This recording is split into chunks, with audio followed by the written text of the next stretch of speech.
Bom dia, meu povo. Meu olhinho tá um pouco inchado. O que nós fazemos?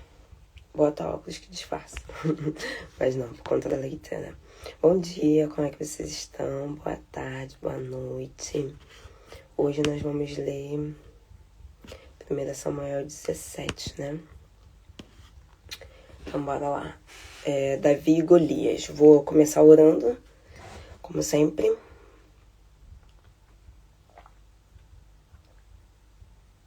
Aproveitar para fazer um mexão da minha marca, Zalel, Vista o que acredita. Esse modelo aqui ainda não saiu. Estamos em testes, então vamos ver se vamos liberar ela ou não. Mas eu já fiz o meu modelo, né? Para eu poder usar. Então bora lá. Você que tem interesse, se você é aqui de Portugal, da Europa, nós temos uma marca de roupa cristã. E o propósito dela é justamente vista o que você acredita. Então, é a identidade cristã aonde nós formos. Independente do lugar onde nós estivermos, nós vestimos realmente a camisa do que é ser um cristão e fazer o nosso ID. Então, vá lá no Instagram, você que é aqui do YouTube, é Zalel, Z-A-L-E-L, Zalel. Procura lá que você vai nos achar. O Brasil ainda não chegou, estamos vendo como é que vai chegar, mas se Deus quiser, em breve vai chegar. Amém? Vamos orar então. Pai, eu quero te agradecer, porque se não fosse o Senhor, eu nem estaria aqui hoje. Obrigada pela coragem, obrigada pelo incentivo, pela força, obrigada por segurar nas nossas mãos, por nos acordar, por nos dar o fôlego de vida. Muitas pessoas não tiveram oportunidade de nem vivos estarem hoje. E a sua graça se renovou mais uma vez nessa manhã e nós aqui estamos, vivos. Muito obrigada. Nós não somos merecedores, mas a sua graça nos alcançou. Então eu te agradeço pela oportunidade de estar aqui hoje, de fazer aquilo que o Senhor nos chamou, aquilo que o Senhor me chamou, que é compartilhar um pouco mais da palavra do Senhor. Então que cada pessoa que vai entrar possa receber a porção do Senhor e que isso possa gerar transformação nas nossas vidas. Peço que o Senhor dê ordem aos seus anjos, os guardiões, para estarem guardando as nossas vidas neste momento, aonde nós estivermos. Tudo que leva o nosso nome, tudo que é nosso, nossa família, guarde-nos, livra-nos, nos proteja em nome de Jesus. Fazemos o uso das suas armaduras, aquela que é descrita lá em Éfesos 6, para que nós possamos estar protegidos. Mesmo que as pessoas não saibam, não entendam, isso é um campo de batalha, onde a palavra do Senhor entra, se torna um campo de batalha, porque nós não somos mais os mesmos. E através disso é gerado transformação e confronto. E tudo aquilo que nós acreditamos, às vezes é derrubado. O engano é derrubado. Então muitas pessoas podem achar que isso é somente uma leitura, mas eu sei que é um campo de batalha. E eu te peço, proteja a minha vida, a minha casa, a minha família, meu marido, meus pais, minhas irmãs, meu sobrinho, minha avó. Guarde-nos debaixo das suas asas, nos proteja, nos livre, em nome de Jesus. Amém. Vamos lá? Ai, eu tô sem meu mouse. Não tem problema. 1 Samuel 17. Aqui é Davi e Golias. Pra quem chegou agora, eu sempre tento fazer essa introdução. Não é legal pra quem tá acompanhando, mas nós estamos lendo a história de Davi. Iniciou a história de Davi, onde Saul, que era o rei, foi rejeitado pelo Senhor. E agora entra o contexto de Davi, onde Davi entra e começa a aparecer, tá? Então estamos contando a história do rei mais famoso, que é Davi. E aqui nós já estamos num momento em que Davi aparece para o povo. Diga assim, na verdade ele já foi convocado para poder estar no reino. E agora ele vai fazer, entre aspas, a sua aparição publicamente derrotando Golias. Então bora lá. Os filisteus Desculpa, gente. Os filisteus juntaram seus exércitos para a batalha. Eles se encontraram em Socó, na região de Judá. Acamparam em Sucó e Azeca, em um povoado chamado Éves-Damim. Saul e os soldados israelitas também se reuniram e acamparam no vale de Elá. Estavam em ordem de batalha para lutar contra os filisteus. Os filisteus estavam em um monte e os israelitas estavam em outro monte. Havia um vale que ficava entre eles, tá? Só para fazer uma ilustração para vocês. A região ali de Israel tem muitos relevos. Na verdade, tem muitas colinas. Então, eles estavam entre um monte e um outro monte. E aqui embaixo se chama o vale, que é uma parte mais reta. Então, o povo de Filisteu estava de um lado, o povo de Israel estava do outro lado. E aqui tinha um vale, que com certeza o exército de Israel estava aqui e o exército dos filisteus estavam aqui. E aí tinha um espaço entre eles, que é quando acontecem as conversas, quando acontecem os acordos ou não acordos para poder iniciar a batalha. 4. Um guerreiro famoso de Gate, chamado Golias, saiu do acampamento filisteu. Media quase 3 metros de altura. Levaram um capacete de bronze e uma armadura também de bronze, em forma de escamas de peixe, que pesava ao redor de 50 quilos. Olá, Débora, bom dia. Vou dar só um parênteses aqui. Não esqueci de você, tá? Inclusive, quase agora, quando eu tava tomando banho, eu lembrei que eu tenho que te mandar mensagem, tá? Por conta da camiseta. Então, vou te mandar mensagem. Bom dia, bem-vinda. Se você quiser, nós estamos lendo 1 Samuel 17. Se quiser acompanhar, sinta-se à vontade. Bora lá, 1 Samuel 17, 6.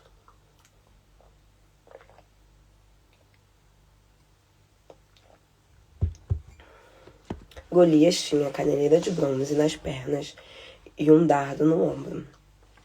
A parte de madeira da sua lança era tão grande como um poste de madeira, e a ponta pesava 7 quilos. Seu escudeiro marchava na sua frente com seu escudo. Golias saía todos os dias e desafiava o exército israelita, dizendo: Por que estão todos em ordens de batalha? Vocês são servos de Saul e eu sou filisteu. Escolham um homem e que ele venha combater comigo. Se ele me matar, ele ganha os filisteus e serão seus escravos. Mas se eu matar, então eu ganho e vocês serão nossos escravos. Vocês terão que nos servir. Golias disse também: Hoje eu desafio o exército de Israel. Envie um dos seus soldados para lutar comigo. Saul e o exército ouviam o desafio de Golias e tinham muito medo. Davi era um dos 8 filhos de Jessé, efrateu de Belém de Judá. No tempo de Saul, Jessé já era avançado em idade. Os 3 filhos mais velhos de Jessé tinham ido à batalha com Saul, mas o mais velho era Eliabe, e o segundo Abinadab, e o terceiro Samá. Os 3 faziam parte do exército de Saul. Davi, porém, se afastava de vez em quando de Saul para cuidar do seu rebanho, o rebanho do seu pai que estava em Belém.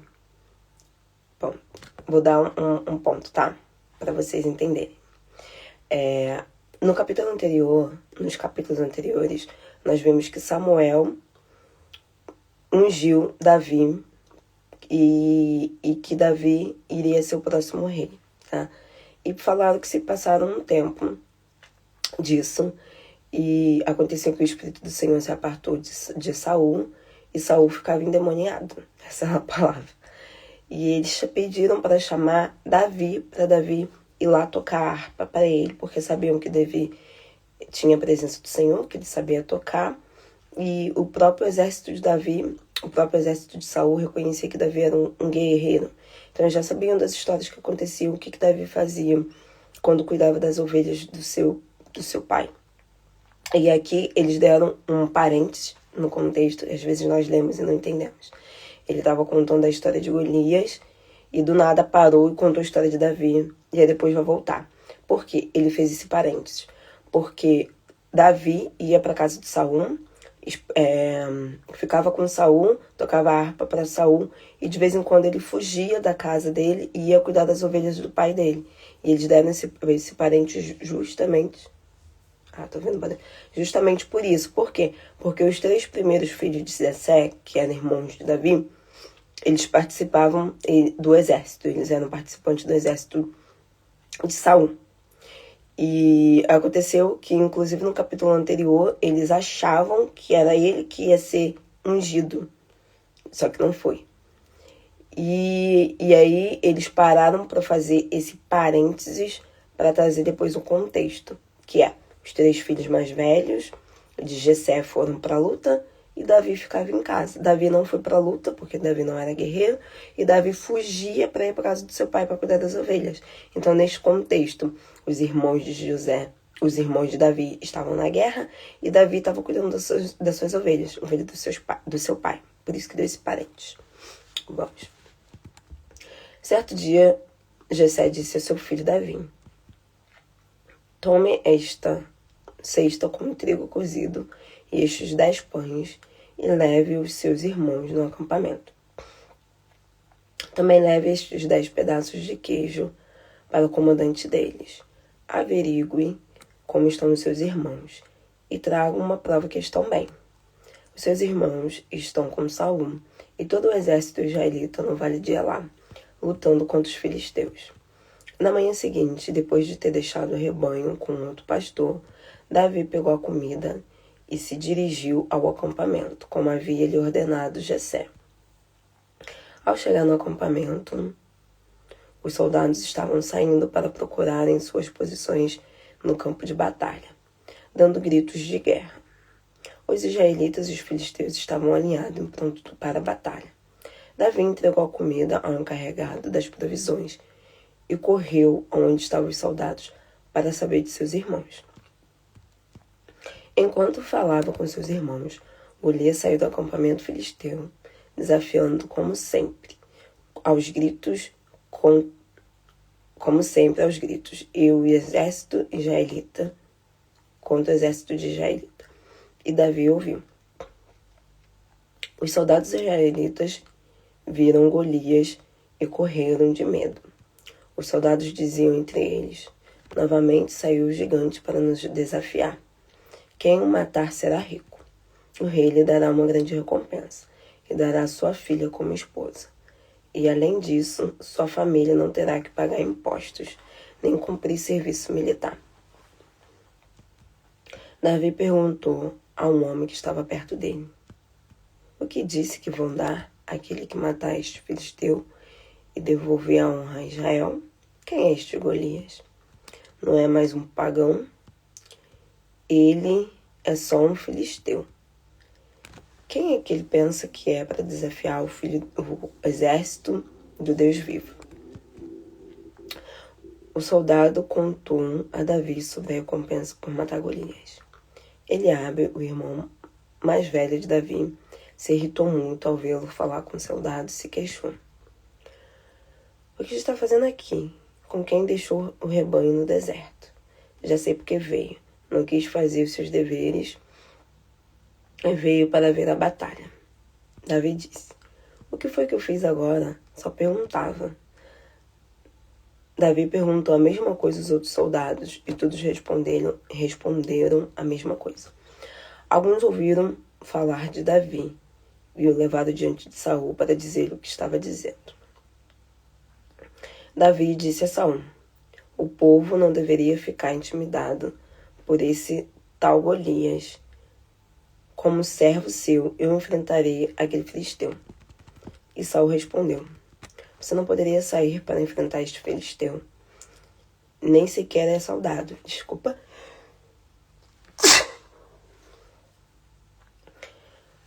Além do mais, Golias tem sido guerreiro desde menino. Mas Davi insistiu. Quando cuido do rebanho do meu pai, e vem um leão e um urso para pegar uma ovelha, eu persigo, eu ataco, recuperando a ovelha. O animal selvagem pula, mas eu agarro pela pele debaixo do seu focinho e bato nele até matá-lo. Assim matarei um leão e um urso. Assim matarei o filisteu pagão. Morrerá por haver ridicularizado o exército de Deus vivo. O Senhor me salvou do leão e do urso, e também me salvará deste filisteu. Saul disse a Davi: Vá, e que o Senhor acompanhe você. Saul vestiu Davi com sua própria roupa, dando a ele um capacete de bronze e uma armadura. Davi prendeu a espada num cinto e tentou caminhar com o uniforme de Saul. Mas não estava acostumado com o peso do uniforme. Davi disse a Saul: Não posso combater com tanta coisa. Não estou acostumado. Então ele tirou tudo. Pegou uma vara e foi procurar 5 pedras lisas no rebanho. Ele colocou as 5 pedras em uma bolsa de pastor. Pegou sua funda e saiu para enfrentar Golias. Funda, gente, é estilingue, tá? Para enfrentar Saul. Os filisteus... Gente, vou dar uma pausa. Se vocês estiverem ouvindo algum barulho estranho, desconsiderem, tá? Vocês sabem. Estou de jejum. Gosto nem de ficar falando, mas minha barriga fica me fazendo passar vergonha. E eu não sei se vocês estão ouvindo barulho ou não. Então, é isso. O filisteu caminhou lentamente na direção de Davi, com seu escudeiro na frente, olhando-o com desprezo, porque Davi era só um menino, saudável e de boa aparência. Golias disse a Davi: Para que você trouxe essa vara? Para me mandar embora como um cachorro? Golias começou a nomear seus deuses para amaldiçoar Davi. Golias disse a Davi: Venha, e darei seu corpo aos animais selvagens e às aves de rapina. Davi disse ao filisteu: Você vem contra mim com a espada, com lança, com dardo, mas eu vou contra você no nome do Senhor Todo-Poderoso, o Deus dos exércitos de Israel. Você tem falado mal dele, mas hoje mesmo o Senhor não deixará que você escape. Hoje eu matarei você, cortarei a sua cabeça, darei o seu cadáver aos animais selvagens e às outras aves de rapina. E a mesma coisa faremos com todos os seus filisteus. Todos saberão que há um Deus em Israel. Todos os que se encontraram reunidos daqui saberão que o Senhor não necessita de espada, nem de lanças para salvar o seu povo. A batalha é do Senhor, ele nos ajudará a vencer todos vocês filisteus. Golias começou a atacar, aproximando-se de mais e mais e mais dele. Porém, Davi correu ao encontro de Golias. Davi pegou uma pedra de sua bolsa e com a sua funda, que é com o seu estilingue, lançou contra Golias. A pedra pegou exatamente na testa de Golias, indo se encravando no fundo da cabeça dele. Então Golias caiu no chão, com o rosto para baixo. Foi assim que Davi derrotou o filisteu, somente com uma funda e uma pedra. Golpeou o filisteu e o matou. Como Davi não tinha espada, correu, parou ao lado do filisteu. Então Davi tirou a espada de Golias e com ela cortou a cabeça dele. E foi assim que Davi matou o filisteu. As pessoas falam, Davi matou o gigante com a pedrinha. Não, ele pegou a pedra, ele estava a uma certa distância, ele pegou a pedra e, atirou. A pedra foi muito forte, Deus fez a velocidade além do normal e bateu aqui na cabeça dele. E aí, meio que perfurou, no sentido de foi tão forte a velocidade, que perfurou e isso deixou ele tonto e ele caiu. E aí, o Davi pegou a espada, a própria espada dele, pegou e cortou a cabeça dele. E aí matou o gigante. Quando os outros filisteus viram que o seu herói estava morto, deram a volta e saíram correndo.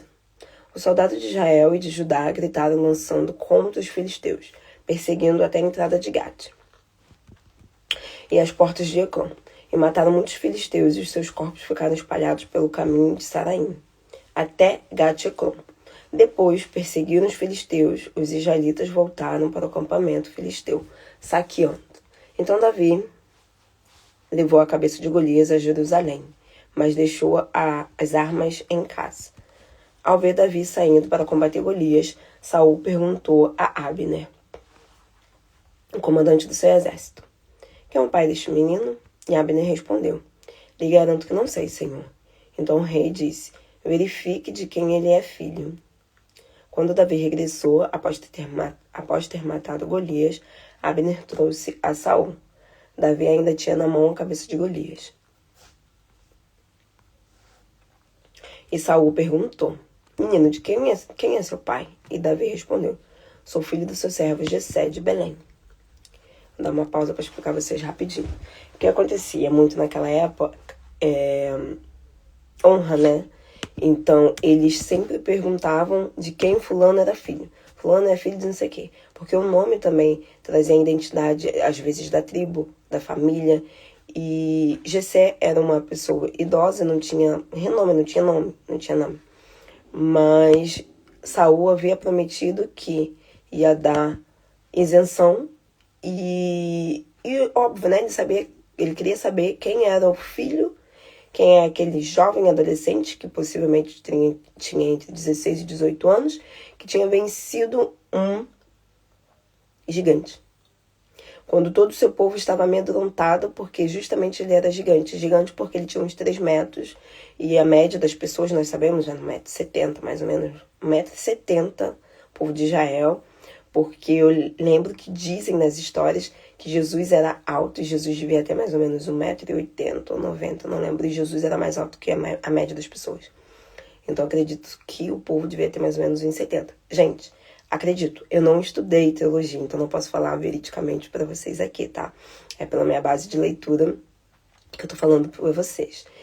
E dizem que Davi tinha baixa estatura. Óbvio, ele era um adolescente, né? Adolescente ainda tem uma fase de crescimento. Mas acreditamos que Davi não foi um homem de 1,80 m. Então você vê um adolescente entre 16 e 18 anos, um jovem, vencer um gigante, uma pessoa de 3 metros de altura, com tanta ousadia, com tanta coragem e com estratégia. Porque isso foi uma estratégia dada pelo Senhor. Ele falou: vocês acham que nós vamos vencer que você vai vencer o povo de Israel com uma lança, com uma espada? Não, nós vamos vencer porque o Senhor é conosco. Então, foi um menino desbravado, foi um menino corajoso. E, óbvio, né? Saul queria saber quem era o pai deste menino. Bora lá para nós terminarmos. 1 Samuel 18. Peguem aí o caderninho de vocês, vão anotando.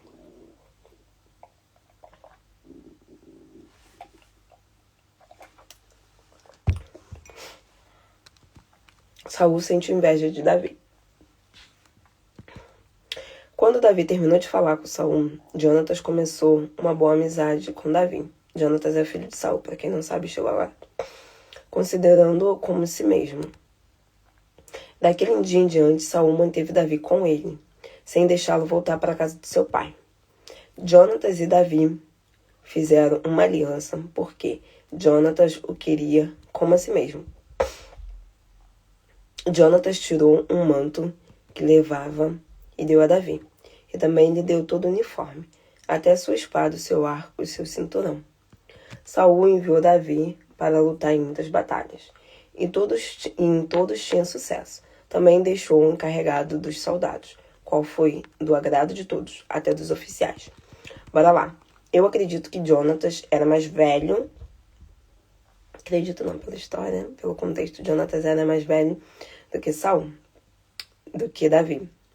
E Jonatas gostou muito, eles tiveram, sabe aquilo que nós olhamos para a pessoa e falamos, deu match, aconteceu alguma coisa? Foi o que aconteceu com Jonatas e Davi. Deu match não, porque deu match, pessoal, usa esse termo para relacionamento, né?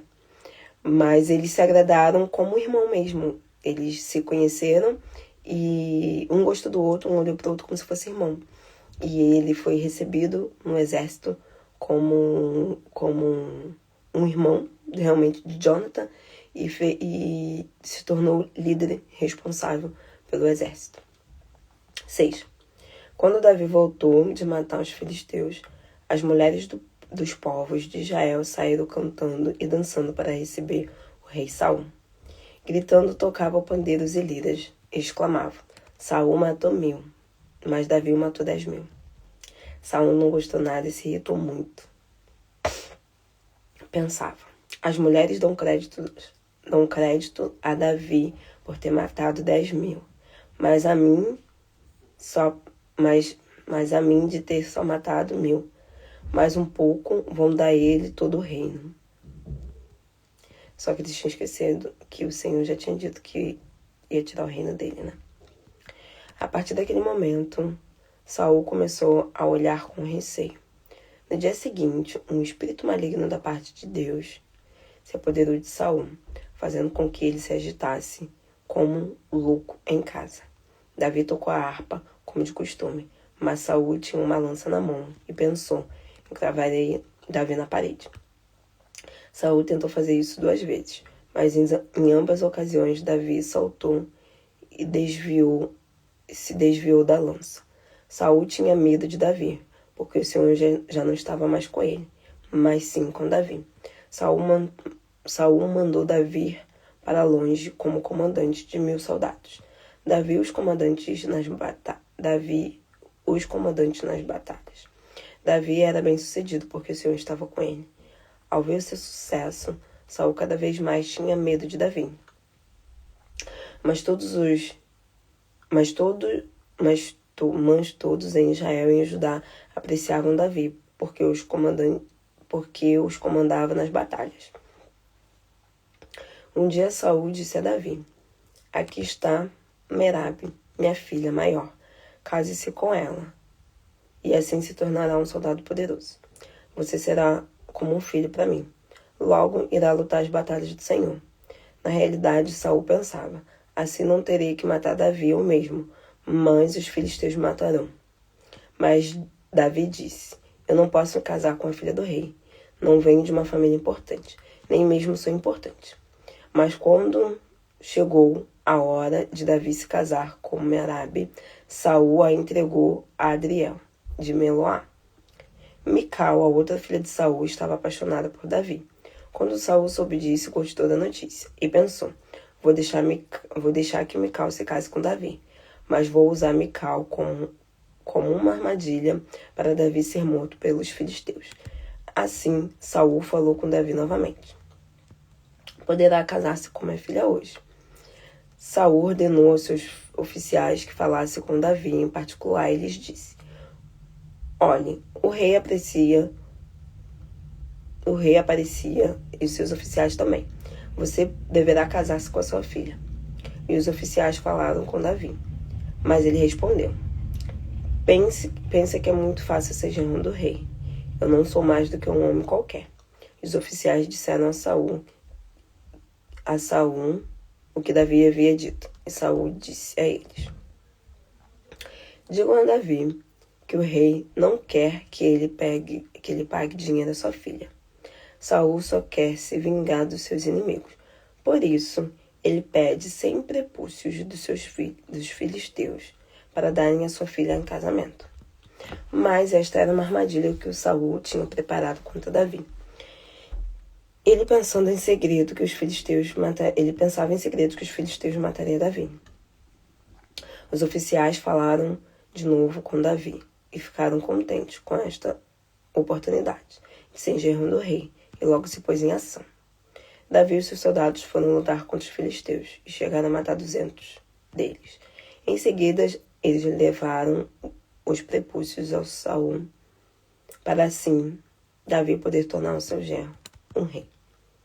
Saul entregou Mical em casamento. Então Saul se deu conta que o Senhor estava com Davi e que sua filha Mical amava Davi. Por isso ficou com mais medo de Davi e sempre se colocava contra ele.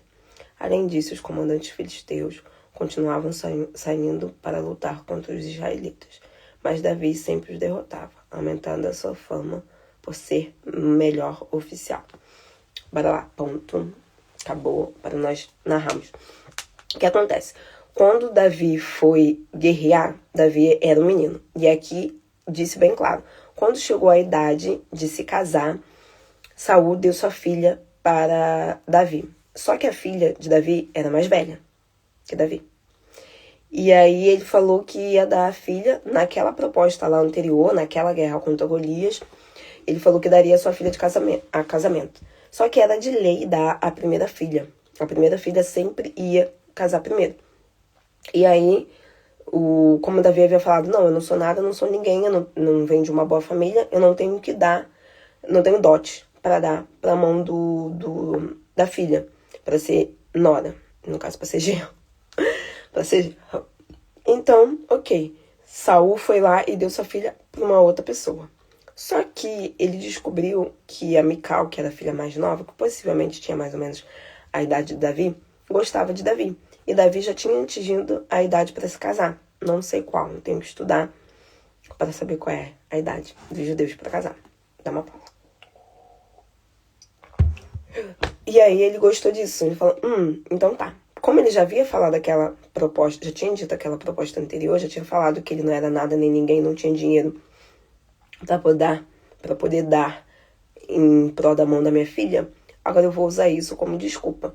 Vou falar que para ele se casar com Mical, ele vai ter que matar 100 filisteus, que são 100 inimigos, para poder ter a mão dela. E vai virar meu genro. E aí Davi gostou disso. Ok, vou para um campo de batalha. Além de pegar 100, ele pegou 200, porque Davi era guerreiro. E óbvio, né? Davi não ia fazer barato. O rei quer 100? Não, eu vou dar o dobro, porque a mulher, para ser genro do rei, ele merece muito mais do que só 100, merece 200. Casar com a filha do rei. E aí ele foi e mandou Davi pro campo de batalha. Davi foi pro campo de batalha, pegou 200. E aí ele ficou com medo de Davi, porque sabia que Davi tinha a presença do Senhor. Óbvio, porque eles já sabiam, eles já conheciam histórias do Senhor. E sabia que quando o Senhor estava com alguém, eles sempre ganhavam as guerras. E como ele já estava ficando maluco, o espírito se apossava dele, já ficava maluco, ele sabia que o Senhor já tinha se apartado dele. E também ele sabia, porque lá atrás, Samuel, que ungiu ele, falou que o Senhor tinha rasgado o reinado dele. Que por 2 vezes aconteceu essa situação. E Samuel falou que o Senhor não estava mais com ele, porque ele foi desobediente. Então ele sabia que o Senhor estava com Davi. E ele sabia, e no seu íntimo, no seu interior, ele sabia que Davi ia ser aquela pessoa que ia reinar no lugar dele. Só que Saul era egocêntrico, Saul era egoísta, Saul era... Eu acho que a melhor palavra para Saul é que ele era egocêntrico. E a partir do momento que ele viu... Desculpa, gente. Tô com meu notebook aqui ligado. A partir do momento que ele viu que o povo gostava de Davi, que o Senhor estava com Davi, e o povo estava rejeitando ele, o ego dele inflou até um ponto de... Eles deram 10 mil, deram a honra 10 mil para Davi e 1.000 para mim. O que eles querem? E aí ele começou a perseguir Davi. Só que toda vez que ele perseguia Davi, o Senhor deixava que isso acontecia porque ele estava moldando Davi para Davi ser um bom rei lá na frente. Para Davi pegar a experiência, para Davi aprender, para Davi crescer. E cada vez mais Saul enfraquecia e Davi crescia. E isso se perpetuou durante muitos anos. Por quê? Porque Davi só se tornou rei com 30 anos. Vamos supor, tá? De acordo com a palavra, que Davi foi para o campo de batalha, tinha 16 anos. Davi se tornou rei com 30 anos. Foram basicamente 14 anos. Então nós podemos colocar aí mais ou menos isso de tempo, até Davi se tornar rei. Então foram anos de perseguição. Aqui, entre esse momento e o momento que Davi venceu Golias, já tinha se passado um período, porque foi dito aqui que quando Davi atingiu a idade para casar, ele já podia casar com a filha. Então eu não sei qual é a maior idade, estou levando aqui para o ocidente, vamos supor que tenha sido 18 anos. Que Davi tinha ido lá com 16 anos guerrear, e ele começou a fazer parte do exército, e aí depois ele passou a ser comandante do exército, e aí chegou a maior idade. Vou dar o nosso exemplo, tá? Porque eu não sei qual é o de judeu. 18 anos, aí sim ele poderia casar. E aí casou com a sua filha. E de 18 anos pra lá, só foi perseguição atrás de perseguição. Então foram bastante anos. Eu tô dando um exemplo, tá? Eu não sei se é 18. Mas até chegar a 30 anos, que foi a idade que o Davi se tornou rei. Então, o que nós podemos aprender com esses dois versículos aqui, com esses dois capítulos, é que, principalmente, tudo tem seu tempo. E o Senhor trabalha na adversidade. Às vezes estão acontecendo coisas não muito boas conosco e nós não sabemos o porquê. E Deus, às vezes, está nos moldando. Às vezes não, né? Deus está nos moldando para nós crescermos. É igual o pão. Quanto mais você amassa ele, quanto mais você bate nele, mais fofinho ele fica. E às vezes é isso mesmo. Deus está nos amassando. Deus está nos amassando. Deus está nos amassando. Vem perseguições, vem calúnias, vem mentiras. E nós estamos ali. Mas o Senhor está nos moldando para que quando chegar a hora de cumprirmos o propósito, não o propósito, mas de nós cumprirmos o chamado que Ele tem para nós sabermos lidar com essa situação, nós sabermos dar com essa situação. Então Davi tinha que ser um rei. E como é que Davi ia aprender a ser rei? Davi tinha que ter o coração do Senhor, porque Saul não tinha o coração do Senhor. E essa foi a maneira que o Senhor arquitetou, diga-se assim, óbvio, né, com o livre-arbítrio de Saul, que Saul desobedeceu ao Senhor, Deus já sabia disso.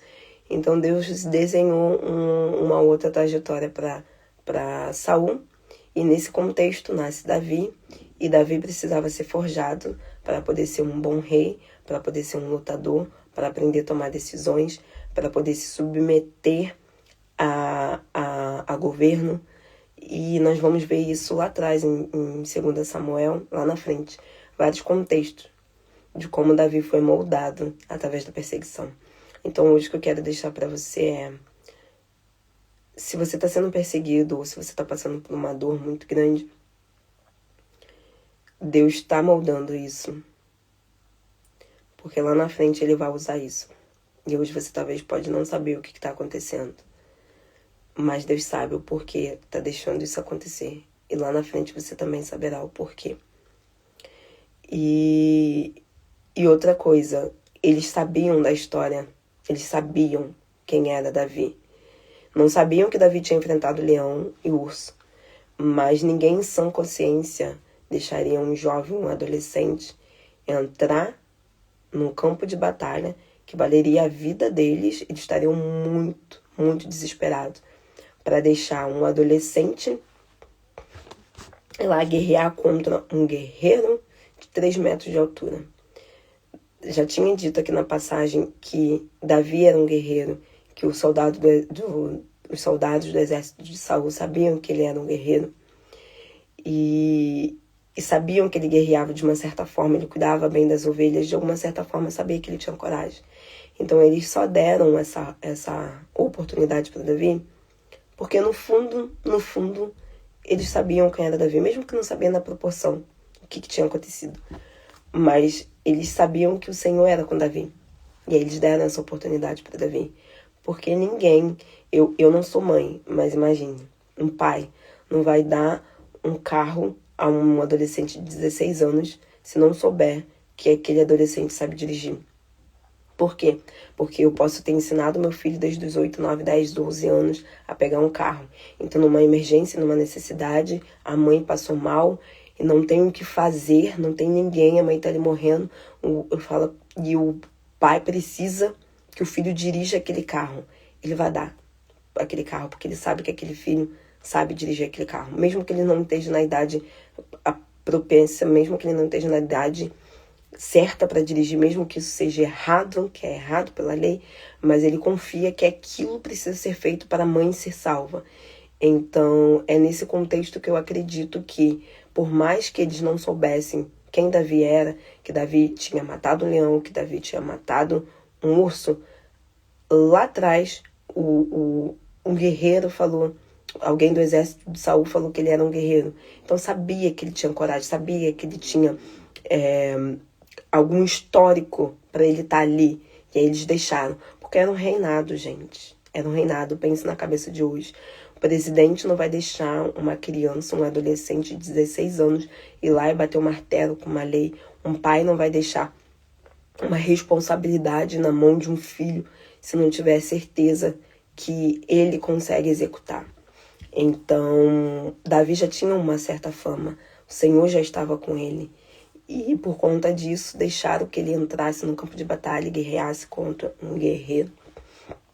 E depois disso, deu toda o desenrolar da história. E aí vieram as perseguições que nós vamos ver nos próximos capítulos. Então, o que eu quero deixar para nós nesse dia é, por mais que esteja difícil, pode ser perseguição, pode ser dor, pode ser emocional, pode ser problemas, o que for. Deus está nos moldando lá para frente, para quando o chamado acontecer, o propósito se cumprir, nós estejamos preparados, tá? E é isso, vou orar para finalizar. E obrigada. Obrigada, Pai, pela vida de cada pessoa que estava aqui e vai estar e vai vir depois. Obrigado por estar nos ensinando a sermos persistentes. Mesmo em meio à fraqueza, mesmo em meio à falha, mesmo em meio à dor, o Senhor tem nos ensinado a ser persistentes. Então nos dá força em meio a essa dor, essa tristeza, para nós permanecermos com o Senhor. Para quando chegar o dia, nós sabermos o que fazermos. Nós termos maturidade para fazer o que deve ser feito. Nos molda, nos ensina. Que essa palavra venha nos dar encorajamento para permanecer e para persistir. Em nome de Jesus. Amém. Amém? Beijo. Até.